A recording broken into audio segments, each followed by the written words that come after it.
العالمين والصلاة والسلام على سيد الأنبياء والمرسلين وعلى آله وأصحابه وعلماء أمته أجمعين أما بعد أعوذ بالله من الشيطان الرجيم بسم الله الرحمن الرحيم يا أيها الذين آمنوا اتقوا الله وكونوا مع الصادقين صدق الله مولانا العظيم۔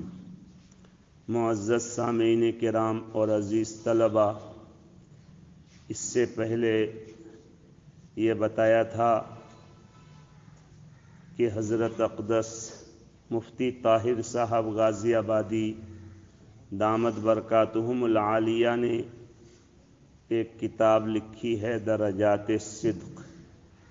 حضرت شیخ مولانا یونس صاحب جون پوری رحمۃ اللہ علیہ کا ملفوظ ہے کہ صدق کے 4 درجات ہیں: صدق فی الاقوال، صدق فی الافعال، صدق فی الجنان اور صدق فی الاحوال، یعنی صدق قولی کہ زبان اور بولی سچی ہو، صدق فعلی کہ آدمی کا عمل بھی سچا ہو، صدق قلبی کہ آدمی کا دل بھی سچا ہو، اور صدق حالی کہ آدمی کی حالت بھی سچی ہو۔ اس سے پہلے صدق قولی پر آپ کے سامنے کچھ باتیں عرض کیا تھا، اور ہم سب جانتے ہیں کہ عام طور سے صدق اور سچائی کا لفظ جب بولا جاتا ہے تو آدمی اپنے قول میں سچا ہو یہی مراد لیا جاتا ہے، لیکن جس طرح قول کا سچا ہونا، بولی کا سچا ہونا یہ ضروری ہے، اسی طرح سے آدمی کے عمل کا سچا ہونا بھی ضروری ہے۔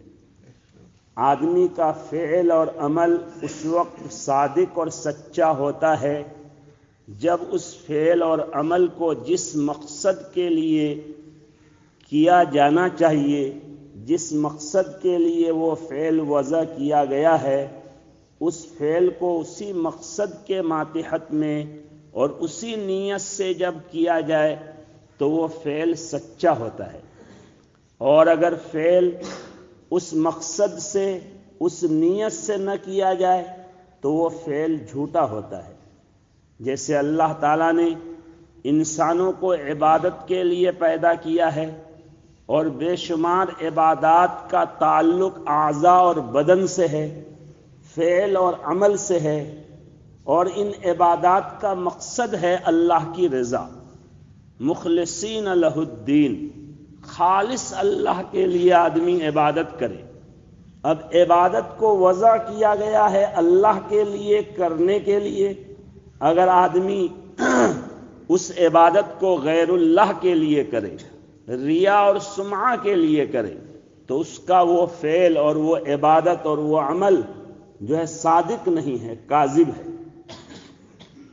مثلا حسن خلق یہ اسلام میں ایک بہت اہم عمل ہے، جس کو ہمدردی کے لیے، تعظیم کے لیے وضع کیا گیا ہے کہ آدمی دوسرے کی تعظیم کرے، اپنے بھائیوں کے ساتھ ان کے دل میں ہمدردی ہو، جس کی وجہ سے وہ عاجزی کے ساتھ، اخلاق کے ساتھ اپنے بھائیوں سے ملے۔ اب آدمی ظاہراً تو اخلاق سے مل رہا ہے، جھک کر مل رہا ہے، تعظیم کا اظہار کر رہا ہے، مگر دل میں عداوت ہے، دل میں نفرت ہے، تو ایسی صورت میں وہ اخلاق نہیں ہے، وہ نفاق ہے، وہ اپنے اخلاق میں صادق نہیں ہے، کاذب ہے۔ چنانچہ مشکات شریف میں حدیث ہے اور دوسری کتابوں میں بھی ہے، ایک مرتبہ ایک صحابی، ایک آدمی نے حضرت ابو ہریرہ رضی اللہ عنہ سے درخواست کی کہ حضرت مجھے آپ کوئی حدیث سنائیے جو آپ اللہ کے رسول صلی اللہ علیہ وسلم سے سنے ہیں۔ حضرت ابو ہریرہ رضی اللہ عنہ حدیث سنانے کے لیے تیار ہوئے، لیکن جیسے ہی حدیث سنانا شروع کیے بے ہوش ہو گئے۔ پھر ہوش آیا، پھر دوبارہ تیار ہوئے، پھر بے ہوش ہو گئے، پھر ہوش آیا، پھر دوبارہ تیار ہوئے اور پھر بے ہوش ہو گئے۔ اس طرح 2-3 مرتبہ بے ہوش ہوئے۔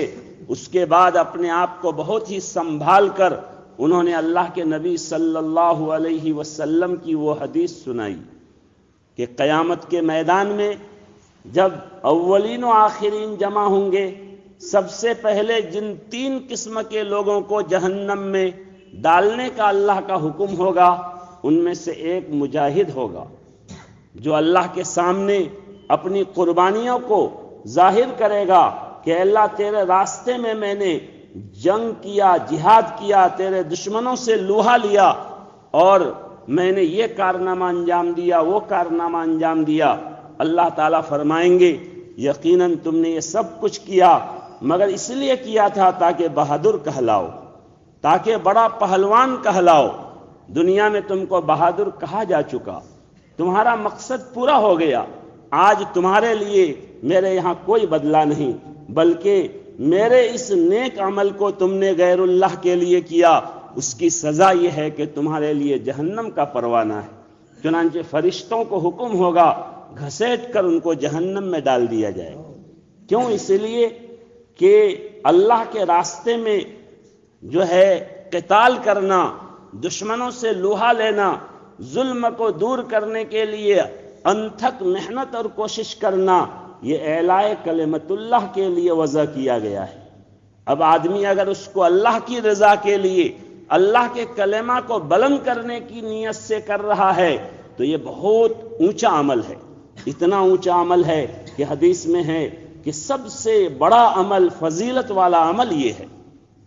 لیکن اگر اس عظیم عمل کو آدمی اس نیت سے نہ کرے کہ اللہ کا کلمہ بلند ہو، اللہ کی رضا حاصل ہو، تو یہی عمل ان کے لیے جہنم میں پہنچنے کا ذریعہ بنے گا۔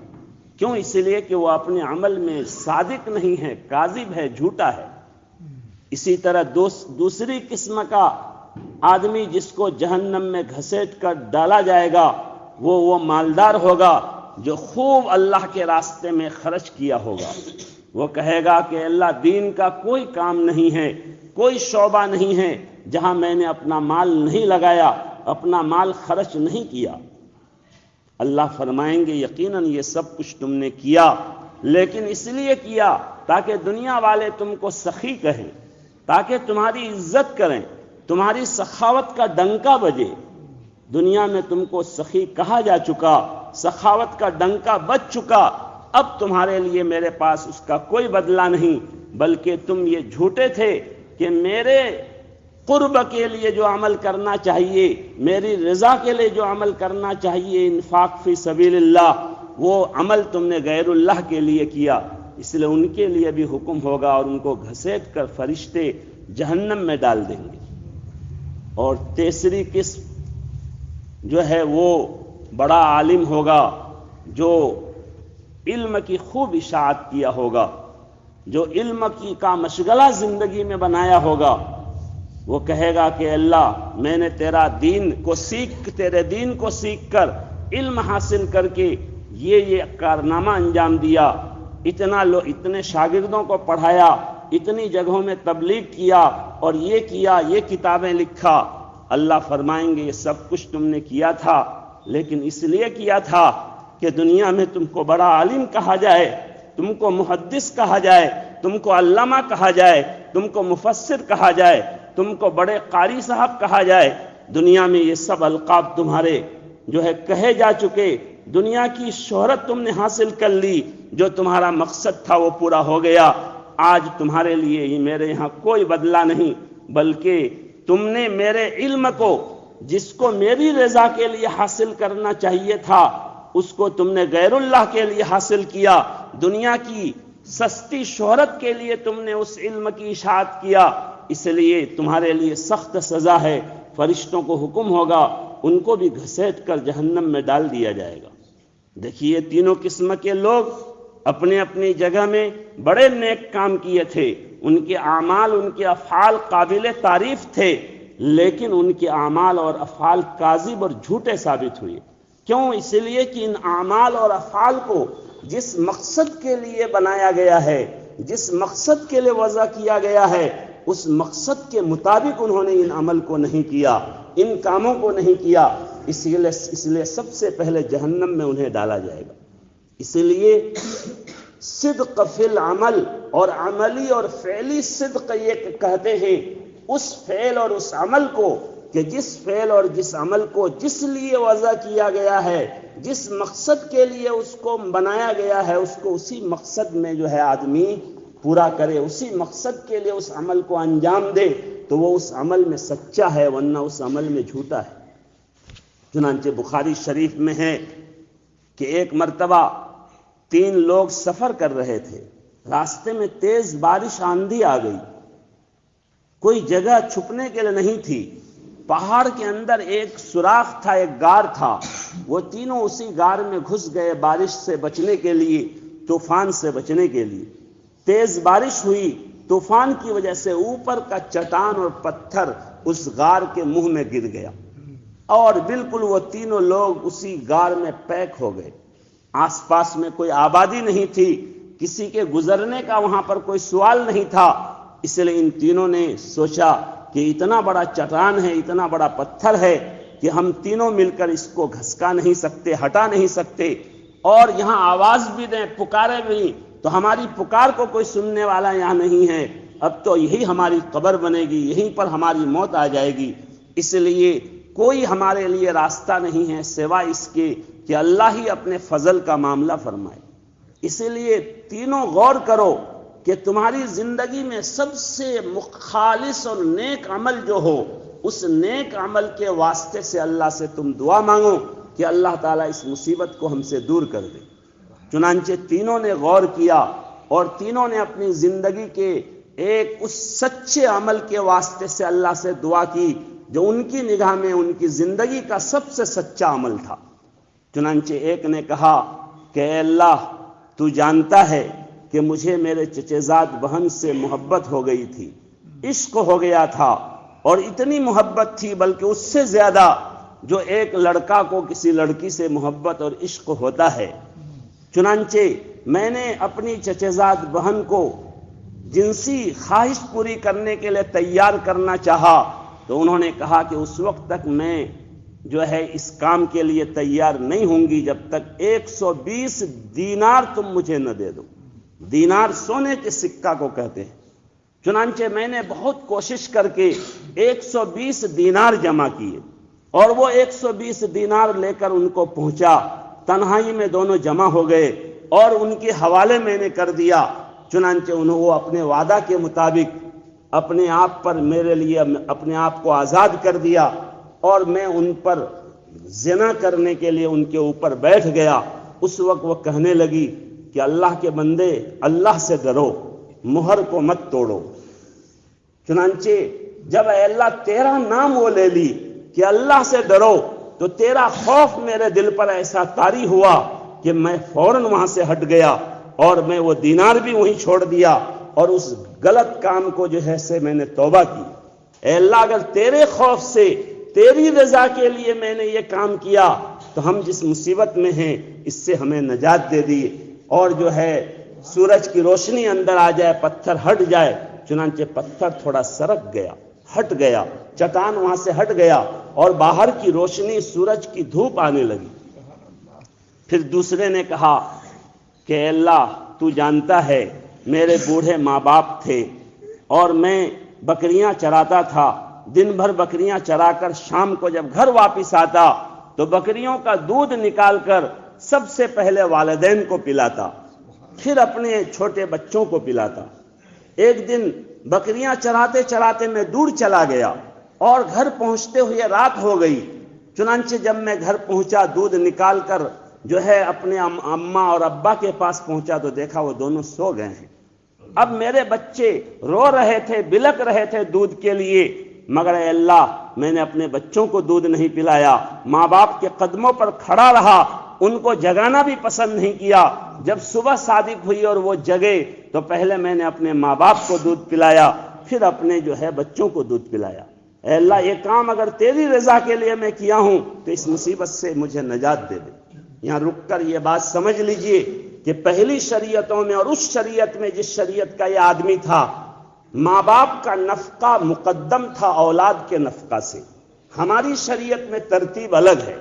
ہماری شریعت میں سب سے پہلے خود کا نفقہ واجب ہے، اس کے بعد اولاد کا، اس کے بعد والدین کا۔ والدین کا درجہ نفقہ انفاق کے اعتبار سے 3 نمبر پر ہے، لیکن ان کی شریعت میں والدین کا نفقہ مقدم تھا اولاد کے نفقہ پر، اس لیے انہوں نے اپنے والدین کو اپنے بچوں کو دودھ نہیں پلایا جب تک والدین کو نہیں پلا دیا۔ چنانچہ انہوں نے اس عمل کے واسطے سے دعا کی، وہ پتھر اور چٹان اور سرک گیا اور روشنی آنے لگی۔ ان لوگوں کو بہت اطمینان ہوا، مگر ابھی اتنا راستہ نہیں بنا تھا کہ وہ نکل سکیں۔ تیسرے آدمی نے دعا کی کہ اللہ تو جانتا ہے میرے گھر میں ایک آدمی مزدوری کرنے آیا تھا، ان کے لیے میں چند کیلو اناج پر ان کو مزدور طے کیا، انہوں نے دن بھر کام کیا اور خوب اچھی طرح کام کیا۔ شام کو جب میں ان کی مزدوری دینے کے لیے ان کے پاس پہنچا، انہوں نے کہا کام زیادہ ہو گیا ہے، اتنی مزدوری نہیں اور بڑھا کر دو۔ میں نے کہا نہیں بھائی، جو وعدہ ہے اس کے مطابق میں دے رہا ہوں۔ وہ ناراض ہو کر چلا گیا۔ وہ چند کیلو اناج جو میں دے رہا تھا وعدہ کے مطابق وہ نہیں لیا۔ چنانچہ اللہ میں ان اناج کو کھیت میں بو دیا اور اس سے پھر بہت اناج پیدا ہوئے، پھر اس کو بویا، پھر پیدا ہوئے، پھر ان اناج کو بیچ کر میں نے جانور خریدا، گائے گورو اور اسی طرح سے بکری اونٹ سب خریدا، چرواہا کا انتظام کیا اور ان کے اناج کا اور جانوروں کا ایک ریوڑ بن گیا، ایک بڑی جماعت ہو گئی۔ بہت دنوں کے بعد وہ آدمی آیا اور کہا بھائی میں تمہارے گھر ایک دن مزدوری کیا تھا، شام کو ناراض ہو کر چلا گیا تھا، مجھے بھی ضرورت ہے، وہ مزدوری مجھے دے دو۔ میں نے کہا یہ سب جانور تمہارا ہے، یہ اناج بھی تمہارا ہے، یہ چرواہا تمہارا ہے، سب لے کر جاؤ۔ انہوں نے کہا کہ اللہ کے بندے مجھ سے مذاق مت اڑاؤ، میں تو اپنے چند کلو اناج کے لیے آیا ہوں۔ میں نے کہا کہ وہ چند کلو تمہارے اناج ہی کا ایک سب پیداوار ہے، میں نے اللہ کی رضا کے لیے تمہارے اس اناج سے یہ سب کام کیا اور اتنی برکت ہوئی اور اتنا بڑا سرمایہ تمہارے لیے جمع ہو گیا ہے، سب تمہارا ہے۔ چنانچہ وہ سب چرواہا جانور اور اناج لے کر گیا۔ اے اللہ یہ کام اگر تیری رضا کے لیے کیا تھا تو اس مصیبت سے ہمیں نجات دے دے۔ چنانچہ وہ پتھر پورا سرک گیا، ہٹ گیا، راستہ بن گیا، وہ تینوں نجات پائے۔ بخاری شریف میں کئی جگہ یہ واقعہ ہے۔ کیوں کہ یہ تینوں کے جو عمل ہیں ایسا نہیں کہ بہت بڑا عمل ہے، لیکن اس عمل کو جس مقصد کے لیے پیدا کیا گیا ہے کہ عمل اللہ کی رضا کے لیے کیا جائے، تو وہ عمل سچا ہوتا ہے، اس عمل میں وزن ہوتا ہے، اس عمل میں قوت ہوتی ہے، اس عمل میں برکت ہوتی ہے، اس عمل کے واسطے سے اللہ کے یہاں دعائیں قبول ہوتی ہیں۔ چنانچہ اللہ کے نیک ناموں کے واسطے سے دعا قبول ہوتی ہے تو صراحتاً قرآن میں ہے، اور نیک عمل کے واسطے سے دعا قبول ہوتی ہے، یہ اس واقعہ سے ثابت ہوا۔ اور بزرگوں کے واسطے سے اس کا مطلب ان کے نیک عمل کے واسطے سے، مگر وہ قیاساً ہے، صراحتاً نہیں ہے۔ اسی لیے ہم اپنے دعاؤں کے لیے جو وسیلہ ڈھونڈتے ہیں تو سب سے مضبوط وسیلہ للہ الاسماء الحسنی فادعوا بہا، اللہ کے نیک ناموں کا وسیلہ پکڑنا، اپنے نیک عمل کا وسیلہ پکڑنا، یہ سب سے مضبوط وسیلہ ہے۔ افسوس کی بات ہے کہ ہم ان مضبوط وسائل کو نہ پکڑ کے صرف شجرہ کو وسیلہ بناتے ہیں، وہ بھی وسیلہ ہے۔ بزرگوں کے وسیلہ کا مطلب ان کے نیک عمل کا وسیلہ۔ تو بہرحال تو نیک عمل جب اللہ کی رضا کے لیے کیا جاتا ہے تو وہ صدق فعلی ہے، صدق عملی ہے، وہ عمل سچا عمل ہوتا ہے۔ اور جس مقصد کے لیے عمل کو وضع کیا گیا ہے، جس مقصد کے لیے فعل کو وضع کیا گیا ہے، اس مقصد کے خلاف اگر انسان عمل کرتا ہے تو وہ اپنے عمل میں جھوٹا ہوتا ہے۔ تو اللہ تعالی ہماری زبان کو بھی سچی کرے، ہمارا بول، ہمارا قول بھی سچا ہو، ہمارا عمل اور فعل بھی سچا ہو۔ وآخر دعوانا الحمد للہ رب العالمین۔